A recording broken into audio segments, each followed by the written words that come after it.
How focused are you on getting better? How focused are you on improving your life? How focused are you on creating your impact? So we have no goals in common, no core values in common, almost none. Not none, but almost none. And then we both don't have a growth mindset necessarily.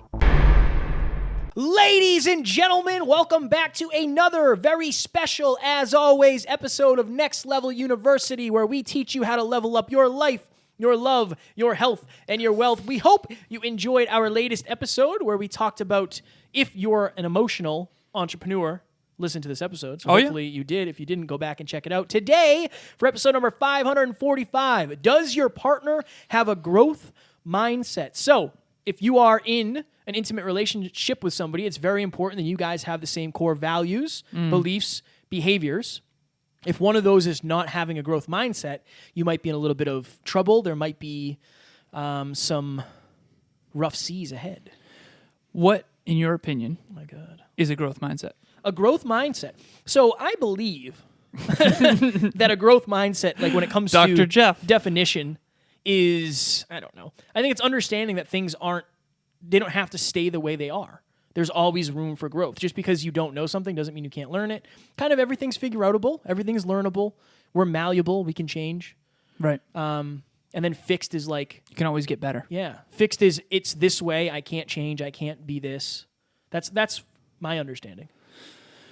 So imagine you're in a relationship, and I've been in a relationship with someone like that, and I know you have as well, Kev. And I was that. I guess let me ask you this. What are the challenges that come with that? So I'm very blessed now because Taryn's literally her favorite thing in the world is learning and growing. So I'm in an amazing place. I think the challenges are, so let's just do it. You want to just do the idea behind this? Okay. So we talked about this before when it comes to contrast. Okay. So let's just say, I was going to do like a representation, but if you're listening, you won't be able to see it. So think of it this way. If you are into personal development, personal growth, you really want to get to the next level, and your partner doesn't feel the same way. Nothing against your partner. Doesn't mean they're a bad person. Maybe they don't have that same belief that it'll be worth it. Maybe they don't have the same value of self-improvement. Maybe they don't have the behavior of learning and growing and reflecting and journaling and meditating and listening to podcasts. Maybe they don't have those things. But as you continue to evolve and evolve and evolve and evolve, you're going to create space between your partner and yourself. So if we think of it as an elastic band, as you continue to level up, and your partner doesn't, you're going to have a lot of tension on that rubber band. And as you keep expanding, that rubber band's going to want to snap. One of three things can happen. Mm-hmm. The rubber band snaps, and you realize, you know what? This person is amazing and I love them, but I don't think that they have the same values, beliefs, and behaviors as I do. Maybe they're not into personal development. Maybe they're not as ambitious. They don't have the vision. They don't want to do this, right? They don't want to do this every day like we do. Right. That's one. Number two, your partner says, you know what? I really, really love this person, and it seems like what they're doing is really changing them. It seems like they're happier and more fulfilled, and they're learning so much. I want some of that. So the tension gets relieved because the partner comes towards you, right? The elastic levels band up, starts to level up. Yes, the elastic band gets less tense. Yeah. Or you decide, you know what? If I continue doing this rubber band is going to snap. So you either stay still and hope they'll catch up, or you actually go back towards them and you revert. And we have seen every one of these. For sure. Right? I talk about the situationship that I had back in the day where I just had to show up and that was enough. And I realized that in order for me to meet the person's personal development set point, I would actually have to either stay still or go back. And I wasn't willing to do that. So I decided that I had to go. What's someone's personal development set point? Because I think that's the thing here. I would say your personal development set point is it's just like your fitness set point or your financial set point. It's where are you comfortable? What's your baseline? Right. What's your baseline? How often do you read? Like, are you somebody who reads every day? Are you somebody who reads once a week? How often do you partake in personal development? Mm-hmm. And how much of your life is it? That's what I would say. I think it's also how aware are you? I like that. How aware are you physically, mentally, emotionally, spiritually?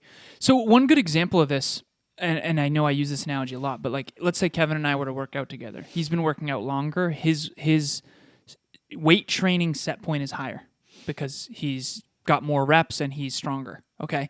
Now imagine if I felt bad when I worked out with Kevin, if Kevin reverted and actually lifted less weight to make me feel better. He made himself less to appease me rather than me using him as motivation to get better and level up. And so I go to the gym with Emilia, and she doesn't want me in any regard to ever, like, she never feels bad when I'm lifting twice as much weight. First of all, makes sense, right? I'm twice her size. She's like 5'3", 135 pounds. I'm almost 200 pounds, 6'2". So it makes sense. But she doesn't strike me as someone who I would need to like be less in order for her to still feel good about herself. And so I think that it's really, really important. I've had relationships where, here's what I'll say. One of my dear friends came to me and basically said, Alan, I should have told you this before, but I think your ex was insecure deep down and didn't want to see you grow and didn't want to see you succeed because I think she was afraid of her own insecurities. She didn't think she could probably be as good as you, some deep level, whatever. She held you back, okay? Now, I appreciate his perspective, and I do agree, and I'm going to keep this anonymous, obviously, but I have been in a relationship where I don't think this other person was nearly as ambitious or aspirational, certainly not as focused on personal development. Just wasn't. Honestly, it wasn't even close. I'm now in the opposite scenario where sincerely, and I've never said this about another person before, Emilia genuinely wants to grow even more than me. It's so weird to say that because I know how badly I want to grow, but I've never met someone who wants feedback and like difficult truth more than her. Even to the point where I'm like, why don't I want feedback as bad as her? Like, I've never once listened to one of their episodes and her not be like, what could I have done better? It's just like, I've never seen someone so eager to learn. It's unreal. But that wasn't the way it always was. And my old relationships, my other relationships, I will tell you in comparison were way more challenging. And I do believe that this is why. So Kevin mentioned core aspirations. In other words, what are your goals and the level of them? Core values. What do you value? Is personal development one of them? That kind of thing. And then beliefs. If someone doesn't have a growth mindset, meaning they don't believe they can improve, and they don't have any big goals, and they don't value personal development, and you have massive goals, love personal development, and believe in a growth mindset, of course you're going to grow apart. At all times, 24/7, 365, you are either growing together or you are growing apart. I didn't make the rules. It is what it is. And Emilia and I do relationship talks every single week. And it's been 16 weeks since we started, and we've done 16 relationship talks with incredible couples and individuals. One thing that I've noticed as a common pattern for sure is that the partner who's less eager to go on the relationship talks tends to be, because it's basically a coaching session. I mean, you jump on, we talk about the love languages, and we dig and try to figure out what's going on. But it's a coaching session, ideally.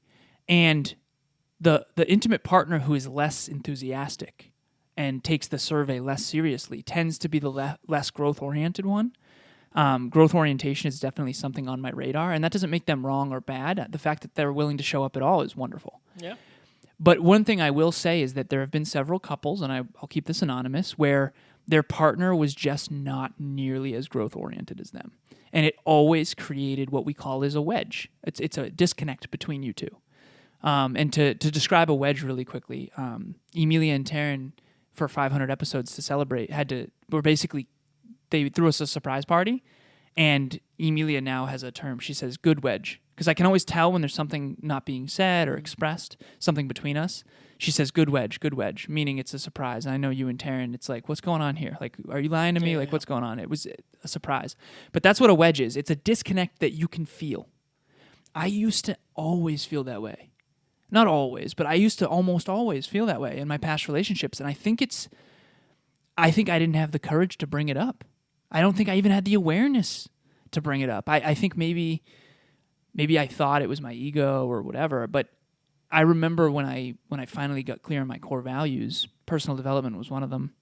Another one was basically having massive dreams congruent with one's greatest growth and contribution. And I rated my ex from 0 to 10 on each of those core values, and it was very low ratings. And I remember going, oh, okay, that's why.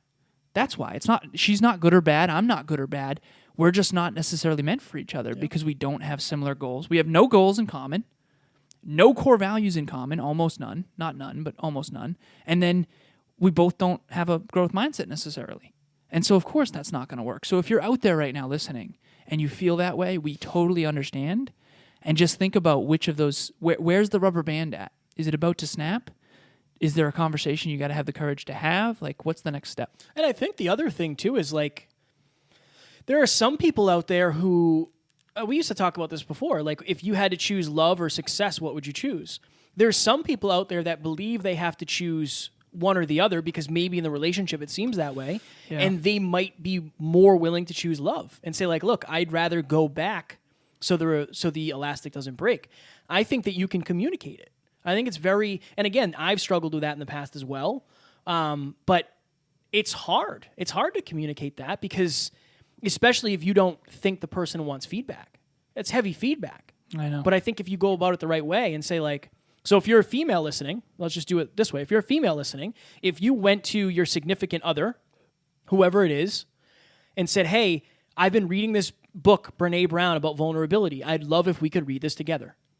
Right? That's you trying to get them more into growth. Right. Right? If you're a man and it's whoever you're dating, man, women, whatever. I think as long as you approach it the right way, I think understanding your partner, so maybe the man-woman part doesn't even matter. Understand your partner. Right. What do they value and how do they take feedback? How do we deliver it in a way that they can, something digestible? You don't have to say, look, you're not as smart as me because you don't do personal development. Like, that's not what we're saying here. No, that's the wrong approach. Yes. All I'm saying is eventually what will, just think about it like, if one car is going 100 miles an hour and one car is going 50 miles an hour, the car that's going 100 miles an hour is going to quote-unquote leave the other car behind unless it pulls over and slows down or the other car speeds up. And that doesn't mean either of you are a bad person or a slower car. That's not what it means. But you also have to admit whether or not it's important to you. Because one of the most common things you and I have seen through people that we know is people will say, well, you know what? I don't really care. Actually, I don't care about that. Like, I thought I cared about that, but this person actually is really into personal development. And it's like, I can see from the outside that they're not. Right. And that's fine if you've made up your mind, but I know you. Like, you're into personal development. I think you've chosen love over success, quote unquote success. Yeah. And I'm guilty of that too. I think everybody is. I think it's fear of not knowing. It's fear of the unknown. Yeah. It's fear of, I remember early when you first asked me and we were figuring this out. Were we fishing? Maybe. I know. I think we were in the basement though. The old studio. The basement. R.I.P. to the old studio. So I remember you saying, like, if you had to choose success or love, what would you choose? And I said success. Yeah, every time. And I remember... I think I said love. Now I think you're right. I think, naturally, drive to 5. Right. Emilia and I talked about that early on, and she's like, you shouldn't have to choose. And I'm like, I know. And now I know I don't have to. Genuinely, I know I don't have to choose, but honestly, in past relationships, I felt like I had to choose. What if that was true? What if I did kind of have to choose? Maybe you did. Right. And I think that if you're out there listening, the love can be the catalyst for the growth. Here's what I would say. Okay, so I was on the phone with a client, and she basically said something along the lines of, whenever I really lean into growth, I feel like my relationship suffers. Something along those lines. And I said, okay, why is that? And basically, I said, from 0 to 10 in terms of development, how well developed do you believe you are? Okay, it's no big deal. Just give me an estimate. She's like, 6.5. I said, awesome. I think you're selling yourself a little short, but 6.5, hell yeah. Okay, what about your partner? She said, honestly, I said, be honest. Don't inflate it, but also don't deflate it. Like, what's the truth? Okay, your intuition knows the truth. No scarcity, no fear, just truth. Probably like a 3. I said, okay. Now, do you believe that you can lead in this arena of personal development to where they can start increasing? She's like, yeah, totally. I said, okay, well, what has to happen? Again, coaching is mostly asking questions. What has to happen? Oh, I got to have a tough conversation. I was like, that's what it always comes down to. What's the courageous conversation that needs to happen? if you're out there right now and you feel that way, because this client is definitely someone who represents a lot of our listeners in many regards and their circumstances. And this was on our relationship talks, by the way, because she ended up coming to the relationship talks solo, and that's totally fine. But basically, my understanding is that conversation she's verbalized has really changed her life because it's gotten her to realize that she doesn't have to settle. She doesn't have to be less in order to be in love.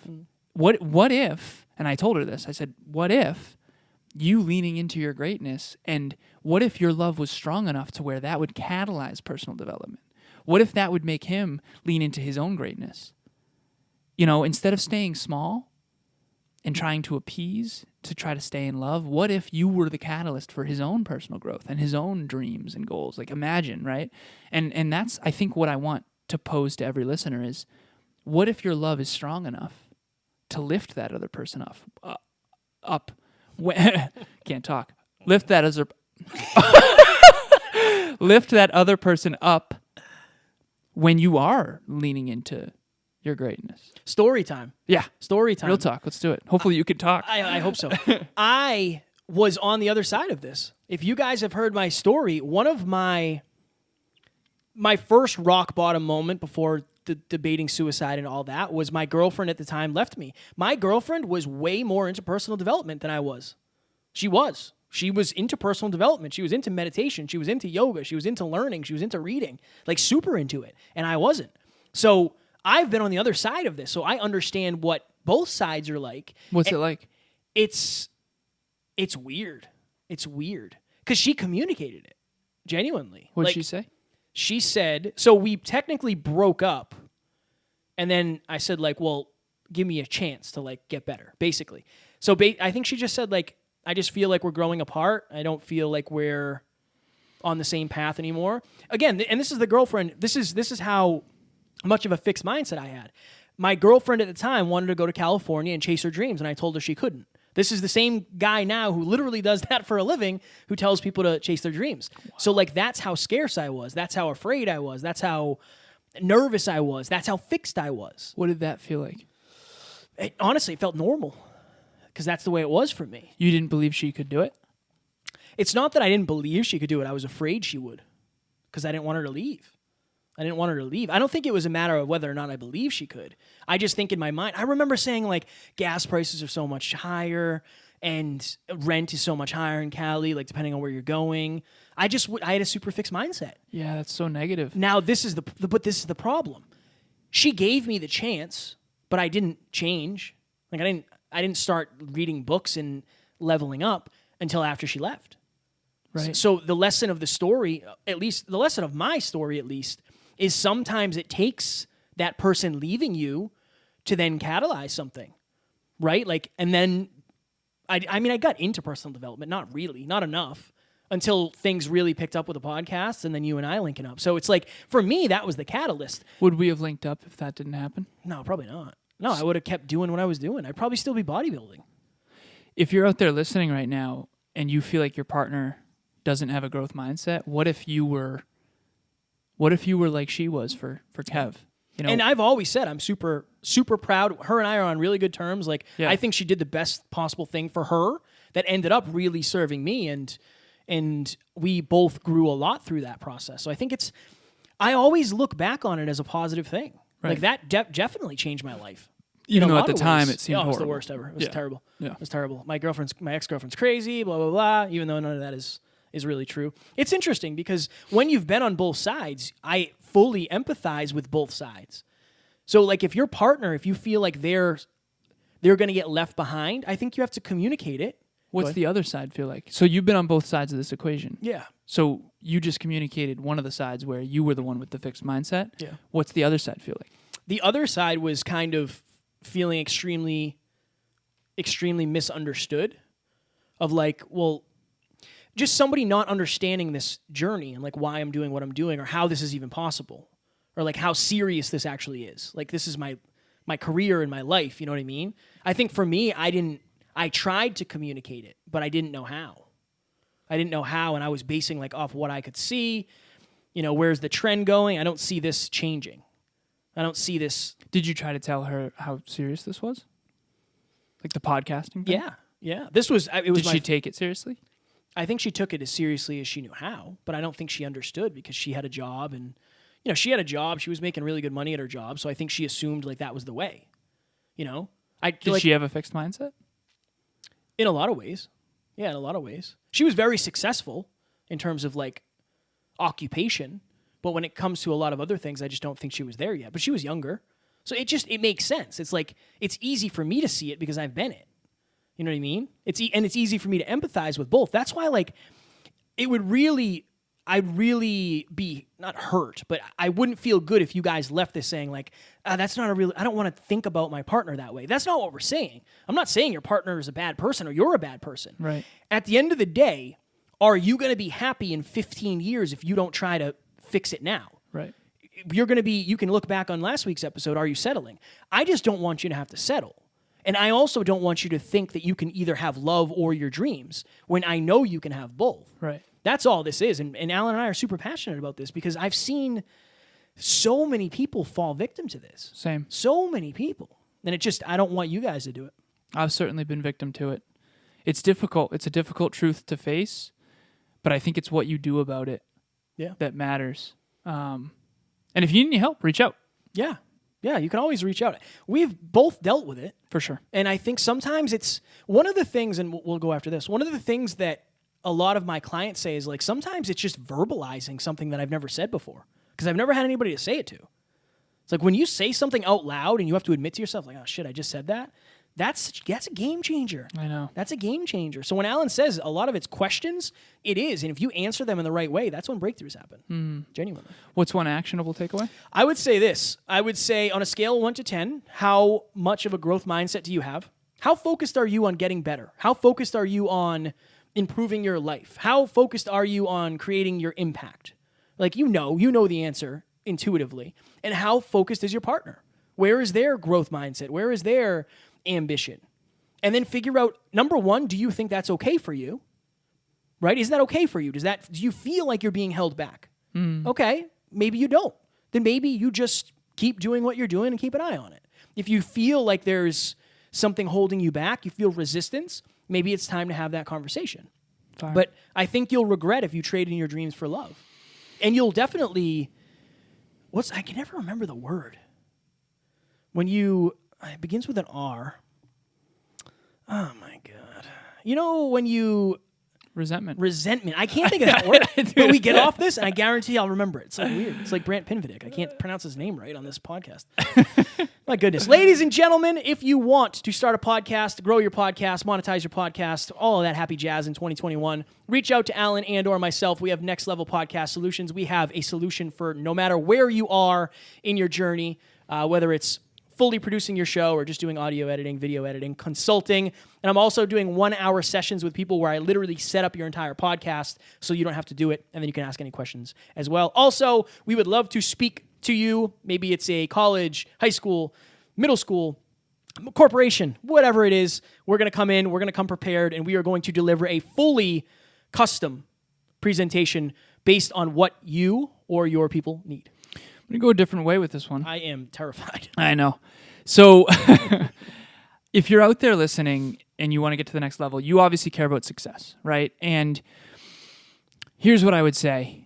Kevin and I have 16 full-time clients at Next Level Podcast Solutions, all of which some of them are podcasters, some of them are business clients, some of them are mindset clients. We've got a full plethora.